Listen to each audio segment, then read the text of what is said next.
นอบน้อมแด่องค์สมเด็จพระสัมมาสัมพุทธเจ้าบรมครูศาสดาจารย์ของหมู่เฮาเจ้าพุทธทั้งหลายขอนมัสการซึ่งพระธรรมอันเป็นคำสั่งคำสอนขององค์สมเด็จพระสัมมาสัมพุทธเจ้าขอถวายความเคารพพระเถรานุเถระเจ้าคณะพระสังฆาธิการเพื่อนสหธรรมิกและบรรดาพระสงฆ์องค์เณรทุกรูปตลอดจนถึง หลวงพ่อท่านพระครูปริยัติยานุศาสตร์หลวงพ่อรองเจ้าคณะอำเภอเมืองเชียงใหม่เจ้าอาวาสวัดฝ่ายหินที่เคารพเป็นอย่างสูงหลวงพ่อท่านพระครูสมุวิสุวัตวรกิจโจรองเจ้าวาดวัดฝ่ายหินผู้ควบคุมสถานีวิทยุ 104.5 เมกะเฮิรตซ์ตลอดจนถึงบรรดาเปื้อนกัลยาณธรรมทุกรูปทุกตน ขอความผาสุกวิหารธรรมมายังบรรดาญาติโยมพุทธบริษัทเฮาตั้นทั้งหลายทุกท่านทุกคนในวันนี้ก็เป็นแห่งวันหนึ่งที่มาปะกับบรรดาเฮาตั้นทั้งหลายช่วงเวลานี้กับรายการดีๆรายการมองข่าวสารผ่านแสงธรรมโดยอาตมาภาพนักจัดรายการท่านอนาลัยอนาลโยทุกคืนของวันพุธช่วงเวลา20:00 นถึง4:00 นเป็นช่วงเวลาดีๆที่หลายๆท่านยังบ่เข้านอนเตื้อนอนบ่หลับหรือว่ากังวลเรื่องนั้นเรื่องนี้ปล่อยใจให้สบายรับก็ปากันฟังซึ่งข่าวสารบ้านเมืองโดยที่ได้นำเอาหลักธรรมขององค์สมเด็จพระสัมมาสัมพุทธเจ้านั้นได้เข้ามาปรับได้เข้ามาใจกับสถานการณ์ที่มันเกิดขึ้นว่าเหตุการณ์ที่เกิดขึ้นนั้นขาดหลักธรรมมาอย่างไปบุคคลในข่าวนั้นตั้งอยู่แล้วขาดคุณธรรมสิ่งใดหรือดำรงอยู่ซึ่งคุณธรรมสิ่งใดอันนี้เฮาก็จะได้นำเอามาพิจารณาตลอดจนถึงว่าจะได้เป็นแนวทางถ้าสิ่งไหนที่บ่ดีก็เป็นเครื่องเตือนจิตสะกิดใจเฮาแต่สิ่งไหนที่เป็นสิ่งดีงามเฮาก็พร้อมที่จะนำเอาเป็นเนติแบบอย่างให้กับชีวิตของเฮาในการดำรงชีวิตไปภายภาคหน้าต่อไปสาธุชนพุทธบริษัทเฮาท่านทั้งหลายในวันนี้ก็ได้นำเอาข่าวสารที่มาปะกับหมู่เฮาท่านทั้งหลายโดยการนำเสนอข่าวก็ต้องขออนุโมทนาขอบคุณกับหนังสือพิมพ์มติชนออนไลน์ฉบับวันที่22เดือนสิงหาคมพุทธศักราช2561ด้วยที่ได้เปิดเข้ามาแล้วก็มีข่าวสารดีๆมาถึงกับบรรดาเฮาตั้นทั้งหลายก็เริ่มข่าวแรกกันเข้ามาถึงเนาะอันนี้ข่าวแรกนี่ก็ยิบมาให้กับบรรดาเฮาตั้นทั้งหลายเจ้าพุทธเฮาพิจารณาใคร่ครวญสิ่งต่างๆแล้วทำย่อมชื่อว่าเป็นผู้มีสติอันดีในหนังสือพิมพ์มติชนออนไลน์ก็ได้นำเสนอข่าวพาดหัวข่าวขึ้นว่าตำรวจปักใจ10 ขวบชัยภูมิผูกคอเองปมน้อยใจแต่ยังไม่ตัดปมสงสัยส่งศพชันสูตรขอนแก่นอันนี้ก็เป็นเรื่องราวที่เกิดขึ้นพาดหัวข่าวขึ้นมาเกี่ยวกับคนที่ผูกคอตายหรือว่าบ้านเฮาห้องแขวนคอตายไปแขวนคอยี่หยังจะได้ต้องแขวนคอตัวเฮามาฟังกันเนาะพี่น้องศรัทธาทั้งหลายตามข่าวเสนอมาว่าเมื่อวันที่22สิงหาคมที่สำนักงานตำรวจแห่งชาติพันตำรวจเอกกฤษณะพันธนเจริญรองโฆษกตำรวจเปิดเผยถึงสาเหตุละอ่อนวัย10 ขวบ ได้ใจเข็มขัดนักเรียนเนี่ยแขวนคอเสียชีวิตในห้องน้ำบ้านพักปืนที่อำเภอภูเขียวจังหวัดชัยภูมิเหตุเกิดเมื่อวันที่20 สิงหาคมแต่มีการตั้งข้อสังเกตว่าอาจจะเป็นเหตุฆาตกรรมนั้นว่าได้รับรายงานจากสภ.ภูเขียวจังหวัดชัยภูมิว่าเมื่อวันที่20 สิงหาคมเวลา 16:30 นาทีหรือว่า 4 โมงครึ่งได้รับแจ้งเหตุมีคนใจเจือกเนี่ยผูกคอตายแขวนคอที่บ้านเลขที่ 113/1 หมู่ที่ 16 ตำบลพักปังอำเภอภูเขียวพนักงานสอบสวนพร้อมกับแพทย์เวรโรงพยาบาลภูเขียวเจ้าหน้าที่ฝ่ายสืบสวนและผู้ที่เกี่ยวข้องก็พากันเดินทางไปถึงสถานที่เกิดเหตุก็ได้ประสบกับเด็กชายกิตติศักดิ์หรือเต้ด้วงประโคนอายุได้10 ปีกระแตโดยญาติเนี่ยพี่น้องก็ได้ปากันเอาศพลงมาวางไว้ที่ปืนไม้ปืนแคร่ห่างจากห้องน้ำที่เกิดเหตุประมาณว่าได้3 เมตรโดยในห้องน้ำที่เกิดเหตุเนี่ยก็ปะเข็มขัดละออนนักเรียนผูกไว้กับคานไม้พนักงานสอบสวนก็จึงทำการบันทึกการตรวจสถานที่เกิดเหตุถ่ายภาพที่เกิดเหตุประกอบคดีวาดภาพแผนที่เกิดเหตุปอจะสังเขปเก็บวัตถุพยานทางคดีแล้วก็ได้ร่วมกันกับแพทย์ประจำโรงพยาบาลภูเขียวทำการชันสูตรพลิกศพอันนี้ก็เป็นไปตามวิธีการที่เปิ้นจะต้องได้ทำการตรวจสอบหรือว่าชันสูตรพลิกศพต้องมีการถ่ายภาพมีการดูมีการพอสังเกตสิ่งต่างๆเพราะว่าสิ่งเหล่านี้จะเป็นประโยชน์ในชั้นศาลทีนี้ผลการชันสูตรพลิกศพของโรงพยาบาลภูเขียวเบื้องต้นว่าบ่ปะร่องรอยของการถูกทำร้ายแต่อย่างใดเลยสอบปากคำของผู้เป็นแม่คนตายก็รู้ว่าในวันเกิดเหตุก็ได้มีปากมีเสียงได้ว่าฮือกันได้ว่าได้สะกันกับคนตายเนี่ยก็น้อยอกมองใจล่นขึ้นไปที่ห้องน้ำหลังบ้านที่เกิดเหตุแล้วก็ดักปิ้งวิงบอยไปเป็นระยะเวลาเมินพอสมควรตัวเก่ากับผัวน่ะก็เข้าไปตัวหาก็กลับเพราะว่ามีเสียงเกิดขึ้นดักปิ้งวิงบอยแล้วก็เลยยู่ประตูเข้าไปพอก็ได้ป้ากับศพลูกชายตัวเก่าแขวนคออยู่ในห้องน้ำเห็นแล้วลักษณะก็ใจเข็มขัดของนักเรียนที่ขาดอยู่แอวเนี่ยมาผูกคอหรือว่าแขวนคอตัวเก่าตายจากนั้นก็ตื่นกันก็ได้รวบรวมสติได้ก็ปากันโทรศัพท์แจ้งเจ้าหน้าที่ตำรวจต่อไปรองโฆษกตำรวจกล่าวว่าในเบื้องต้นคาดว่าปมสาเหตุการเสียชีวิตในครั้งเนี้ยมาจากเรื่องปัญหาไปในครอบครัวแต่ยังได้ก็ตามเจ้าหน้าที่ตำรวจก็ยังเบาตัดประเด็นในเรื่องใดเรื่องหนึ่งขว้างไปก็จะได้ทำการสืบสวนสอบสวนและรวบรวมหลักฐานพยานที่เกี่ยวข้องได้นำเอาศพส่งไปทำการตรวจที่โรงพยาบาลศรีนครินทร์จังหวัดขอนแก่นเพื่อทำการตรวจพิสูจน์โดยละเอียดเพื่อนำผลมาประกอบสำนวนการสอบสวนชันสูตรพลิกศพตามนโยบายของพลตำรวจเอกจักรทิพย์ชัยจินดาผู้บังคับการตำรวจเพื่อดำเนินการสอบสวนและรวบรวมพยานหลักฐานอย่างตรงไปตรงมาด้วยความรอบคอบรวดเร็วเป็นธรรมอาศัยพยานหลักฐานทางนิติวิทยาศาสตร์เป็นสำคัญก็สามารถที่จะตอบคำถามของสังคมได้เพื่อที่จะสร้างความเชื่อมั่นให้กับพี่น้องประชาชนอันนี้ก็เป็นเรื่องราวของละอ่อนที่น้อยอกมองใจมีปากมีเสียงกับพ่อกับแม่แล้วก็ซดเข้าห้องน้ำห้องตาไปแขวนคอตายดังเสนอมาแล้ว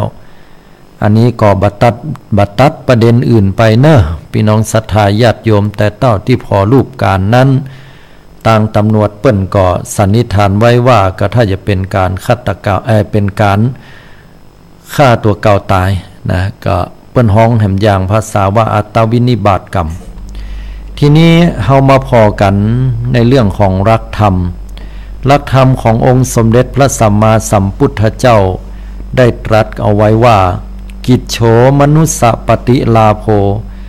การที่เฮาจะได้เกิดเป็นมนุษย์คนเฮานั้นเป็นของยาก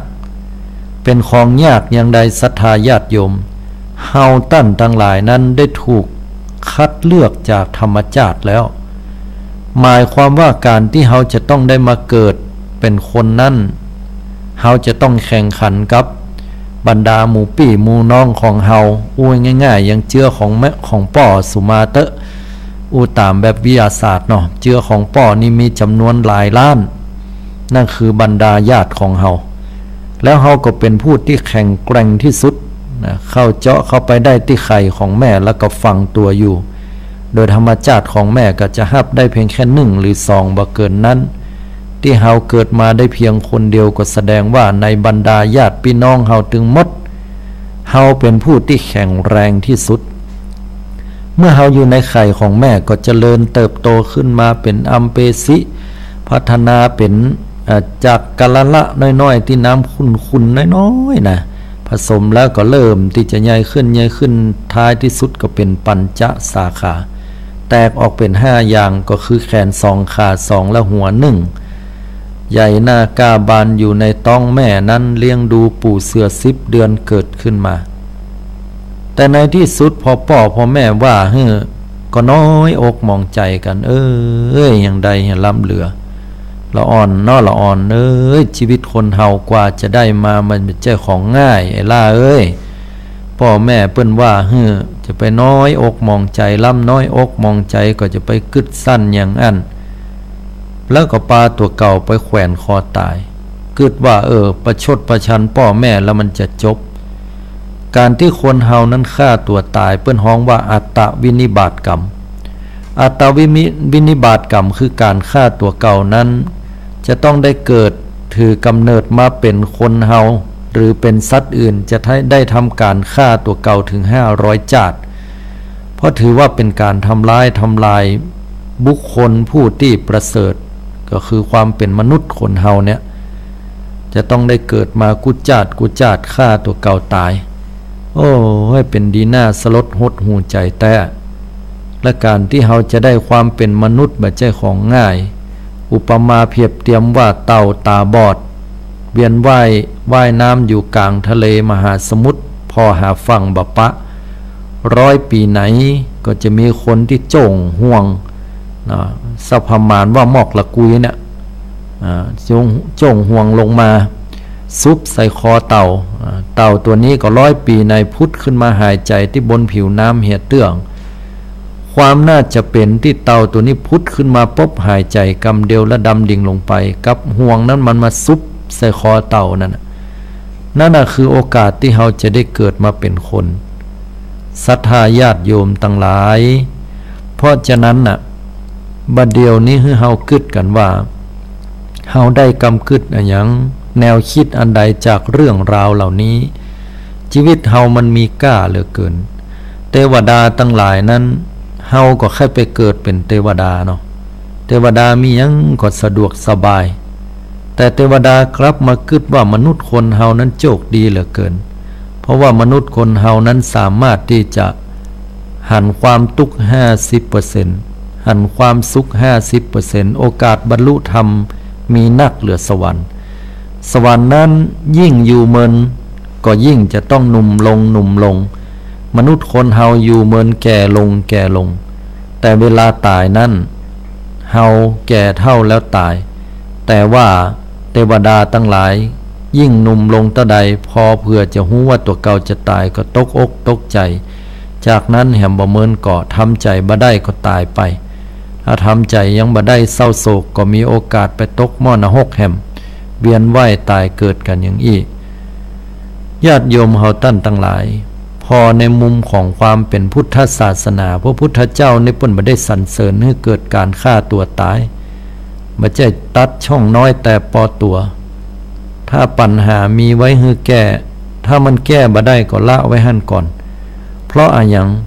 เพราะว่าทุกสิ่งทุกอย่างนั้นมันตกอยู่ในไตรลักษณ์คืออนิจจังทุกขังอนัตตาณวันหนึ่งมันแก้บ่ได้แหมวันหน้าวันตามันก็จะแก้ไขในตัวของมันคนเดียวได้เพราะนั้นก็บ่ต้องท้ออกท้อใจศรัทธาญาติโยมเหมือนไอ้ล่าน้อยเนี่ยไปแขวนคอ ในห้องน้ำนึกถึงจิตถึงใจของพ่อของแม่พ่อแม่จะต้องเสียอกเสียใจนะเปิ้นก็ว่าแหงพ่องเบาพ่องกะหุแต่ว่าละอ่อนน้อยมันก็น้อยอกน้อยใจเนาะ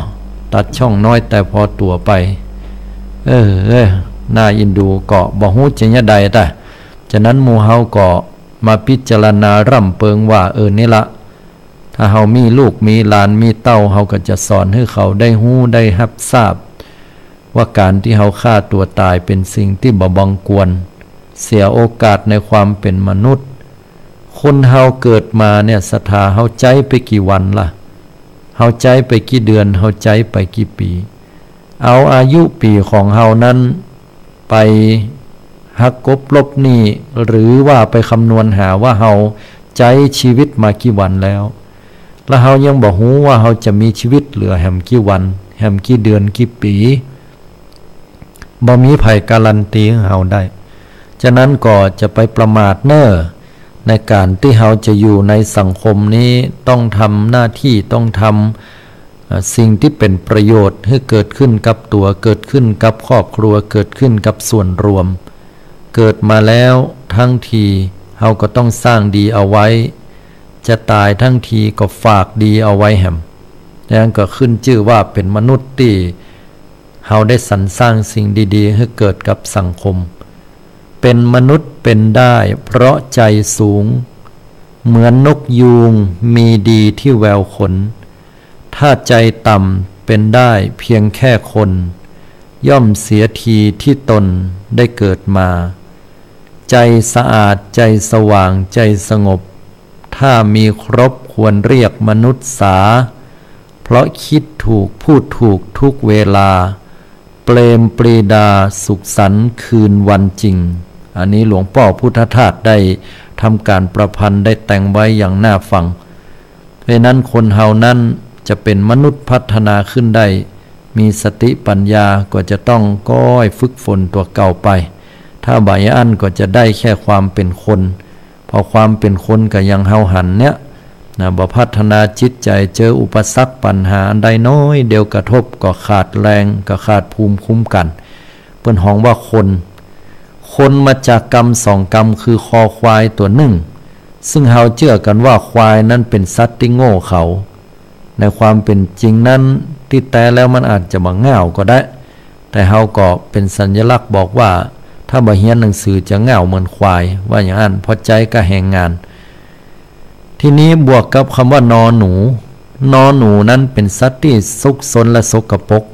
เมื่อควายกับหนูมาอยู่รวมกันจะได้ถึงความซนและสกปรกที่เฮาฮ้องกันว่าคนไปพ้องกับคำว่ากลก็คือเนี่ยให้เกิดความวุ่นวายนะชุลมุนแล้วก็บ่เป็นระเบียบนะเพราะฉะนั้นแล้วก็กว่าเฮาจะพัฒนาขึ้นมาเป็นคนได้เฮาก็จะต้องเพียรพยายามอดทนเอาละเรื่องแรกผ่านกันไปของละอ่อนที่มีปมด้อยน้อยอกมองใจพ่อแม่ล่าไปแขวนคอในห้องน้ำเหี่ยหั่นเสียดายแต่เนาะว่ากันไปญาติโยมทั้งหลายมาพอเรื่องที่2พ้องเราเรื่องอะไรอย่างเรื่องที่2นั่นก็เป็นเรื่องราวที่เกี่ยวกับทำกุลบูชาโทษ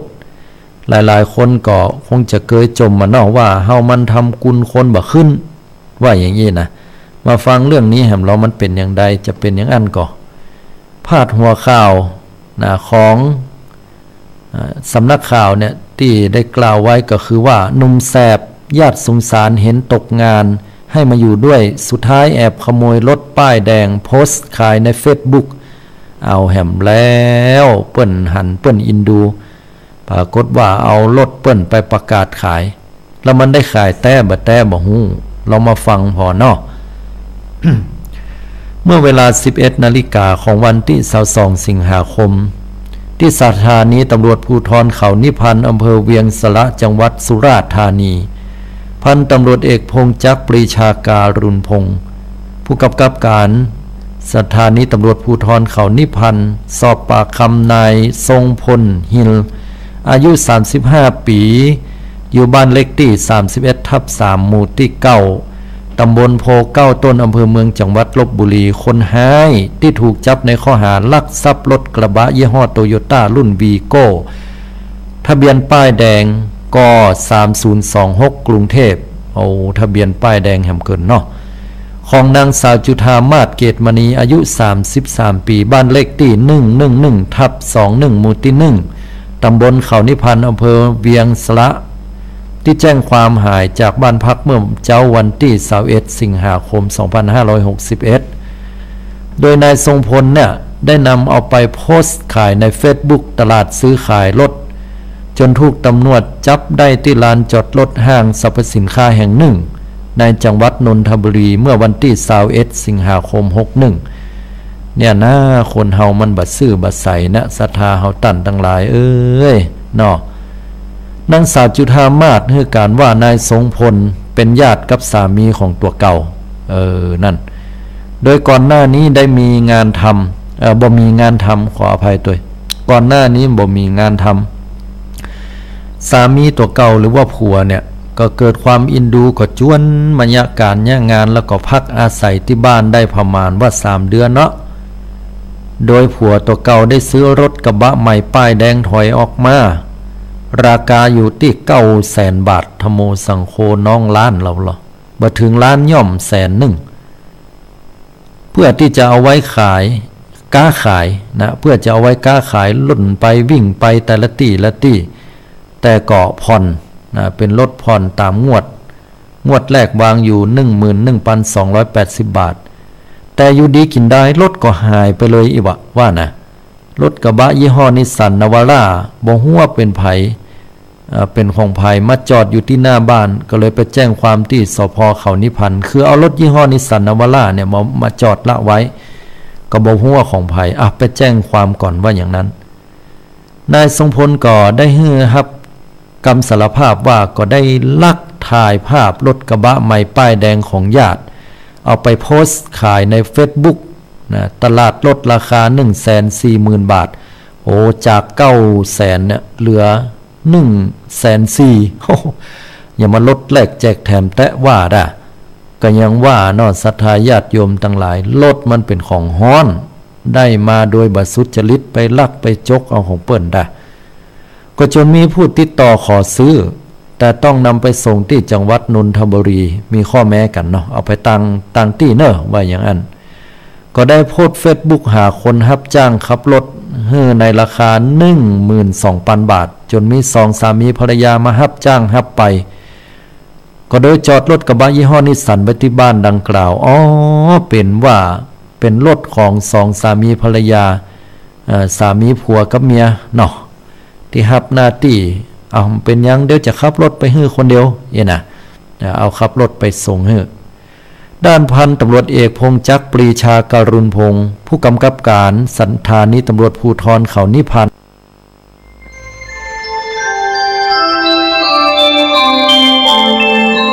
ขณะนี้ท่านกำลังฟังสถานีวิทยุกระจายเสียงพระพุทธศาสนาแห่งชาติและสังคมคลื่นเพื่อการศึกษาพระพุทธศาสนาและวัฒนธรรมระบบ FM 104.5 เมกะเฮิรตซ์ออกอากาศณวัดฝายหินตำบลสุเทพอำเภอเมืองจังหวัดเชียงใหม่โทรศัพท์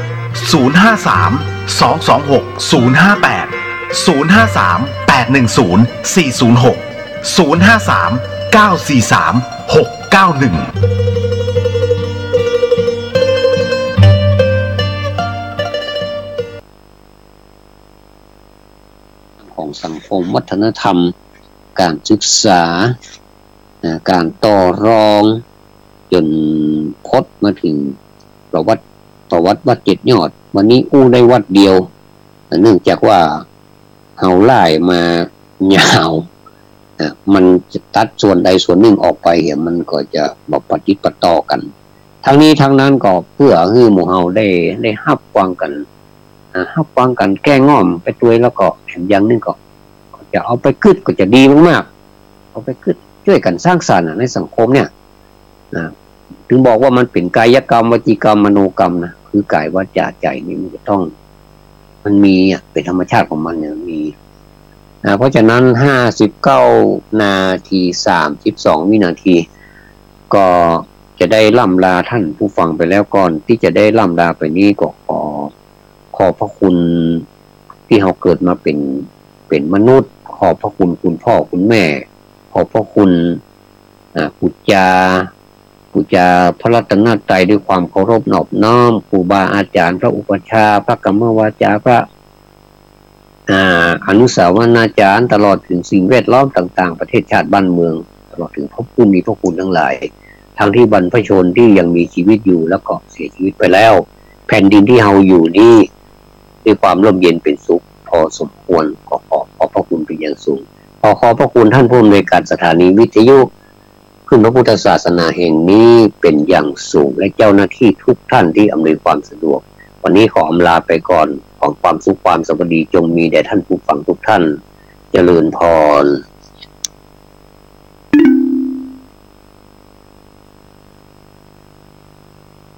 กฐินทานคือสังฆทานบุญทานยิ่งใหญ่ทานคือสังฆทานบุญทานยิ่งใหญ่1 เดือนท่านกำหนดไว้นับตั้งแต่วันออกพรรษาแสดงให้หัน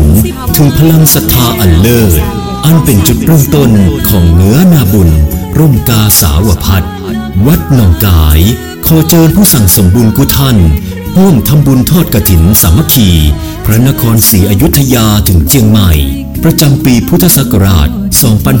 2561 เพื่อนำปัจจัยบุญส่งทบทุนซื้อที่ดินถวายวัดหนองกาย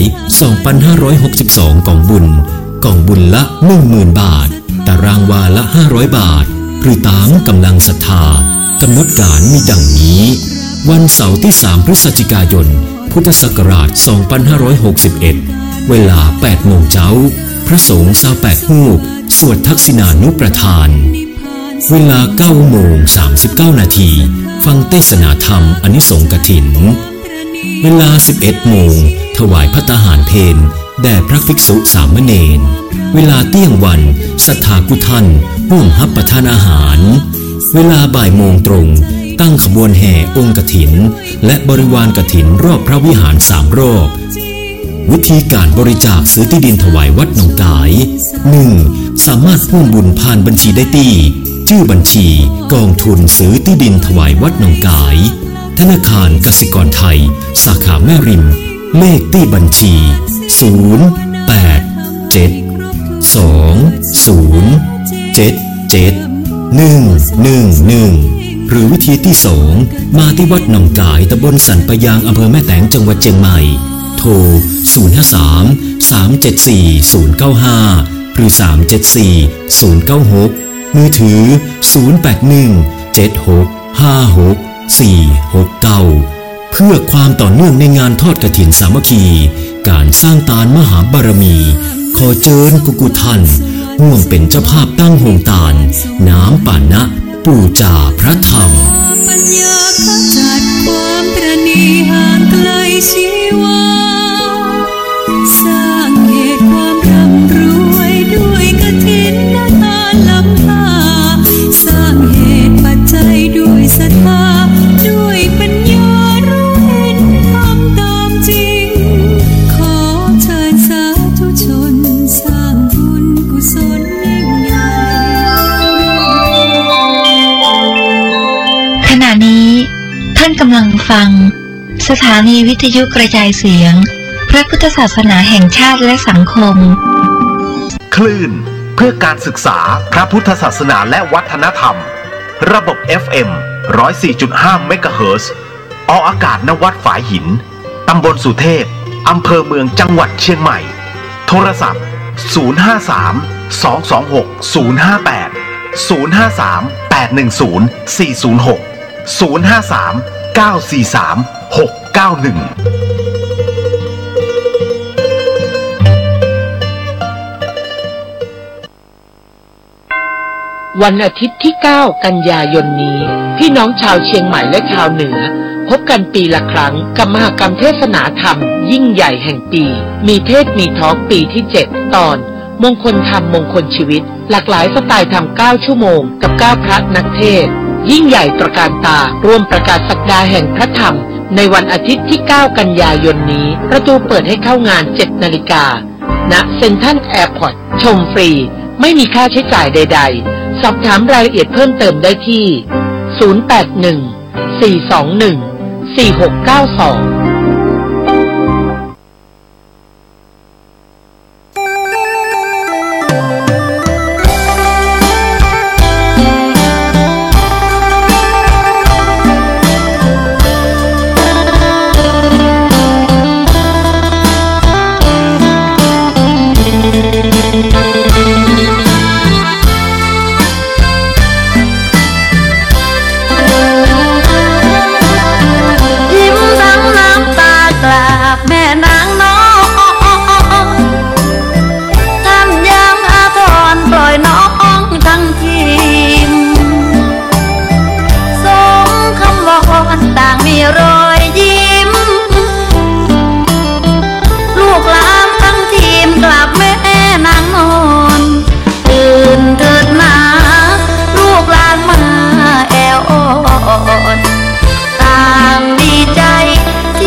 ออกมา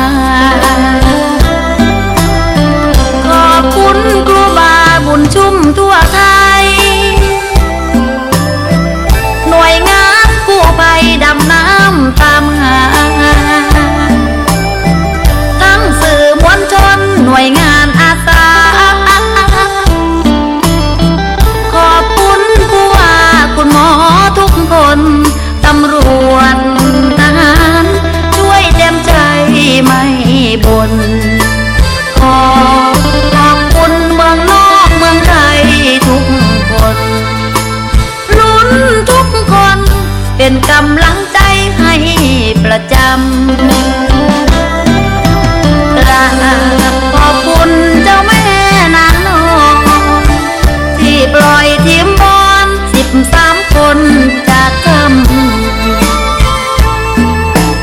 ลูกขอพรเจ้าแม่หนุนนำอุ้มจูช่วยคำให้โด่งดังก้าวหน้าสิ่งผิดพลาดไปเจ้าแม่อภัยลูกหลานด้วยนะลูกขอบคุณเจ้าแม่นางนอนน้องขอขมายกโทษให้ทีมหมูป่านอนกินน้ำตา